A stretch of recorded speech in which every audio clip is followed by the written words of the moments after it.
Halo anak-anak, bagaimana kabarnya hari ini?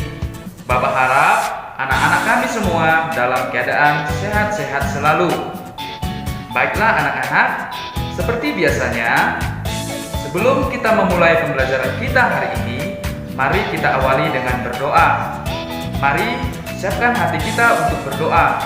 Berdoa dimulai.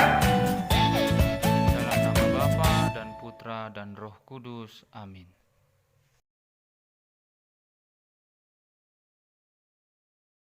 Berdoa selesai. Dalam nama Bapa dan Putra dan Roh Kudus. Amin.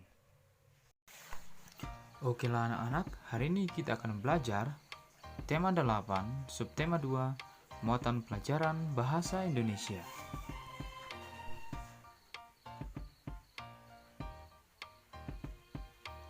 Mengidentifikasi urutan peristiwa dalam teks non-fiksi. Berikut cara-cara untuk mengidentifikasi urutan peristiwa dalam teks non-fiksi. Yang pertama, baca teks dengan seksama dari awal hingga akhir teks. Yang kedua, temukan kalimat utama atau gagasan pokok pada setiap paragraf. Yang ketiga, tandai kata atau kalimat yang kamu anggap sebagai kata kunci. Agar tidak lupa, kamu dapat mencatatnya dalam bentuk peta konsep atau diagram alir. Tidak seperti peta konsep yang ditulis bercabang, diagram alir ditulis dalam bentuk skema berurutan. Ayo, simaklah teks berikut. Tahapan siklus air. Siklus air diawali oleh terjadinya penguapan air yang ada di permukaan bumi. Penguapan ini disebut dengan istilah evaporasi.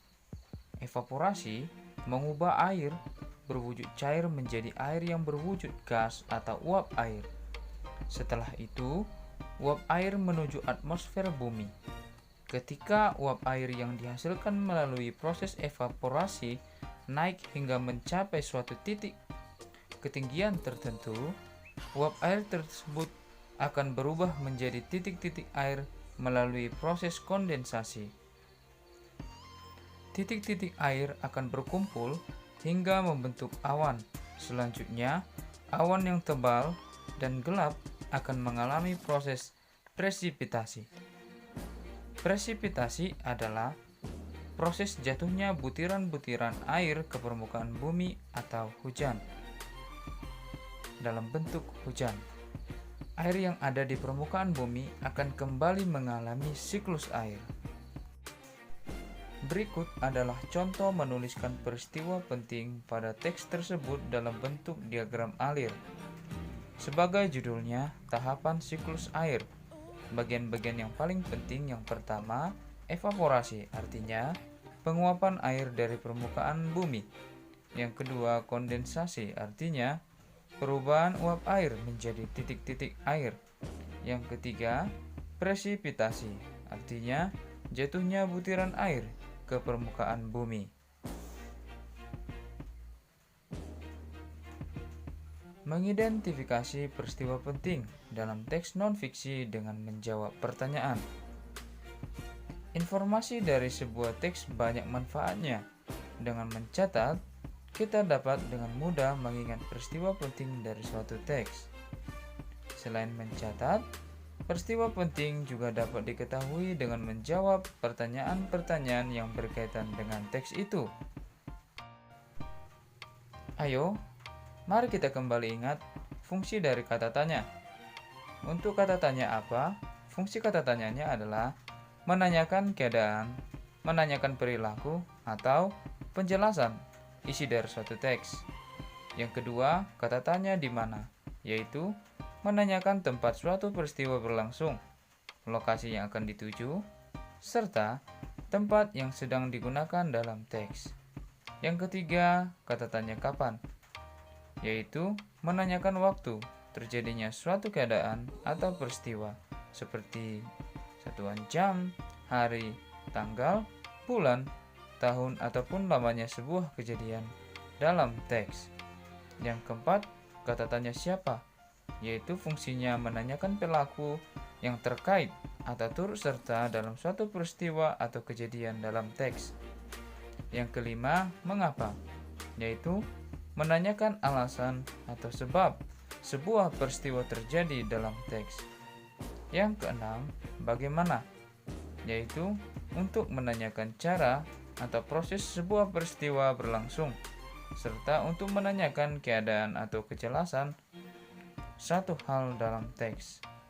Yang ketujuh, berapa, yaitu untuk menanyakan banyak atau jumlah atau satuan dan berupa angka. Ayo, simaklah teks berikut. Peristiwa siklus air sering tidak disadari oleh manusia. Siklus air merupakan peristiwa sehari-hari yang menghasilkan air bersih untuk kehidupan manusia.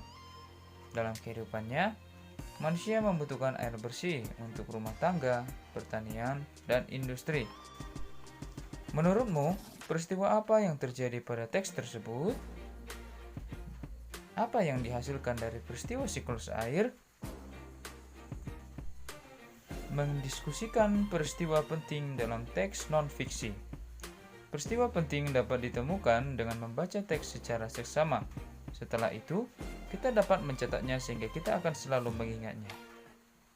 Cara mencatat peristiwa penting dari sebuah teks dapat dilakukan dengan cara membuat peta pikiran, tabel, menjawab pertanyaan, atau diagram alir. Menghimpun peristiwa penting dalam teks non-fiksi. Setiap paragraf dalam teks mengandung peristiwa-peristiwa penting yang akan menambah wawasanmu. Kamu dapat menghimpun peristiwa penting dalam teks non-fiksi.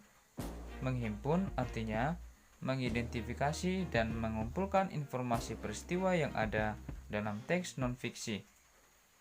Peristiwa penting yang telah kita himpun dapat disajikan dalam bentuk peta pikiran.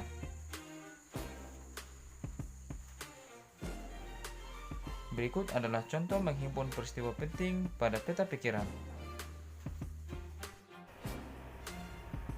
Demikianlah materi kita hari ini anak-anak. Bapak harap anak-anak kami semua dapat memahaminya. Bapak tetap menghimbau dan mengingatkan agar kita tetap mematuhi protokol kesehatan, memakai masker, menjaga jarak, dan rajin cuci tangan. Sekian dan terima kasih.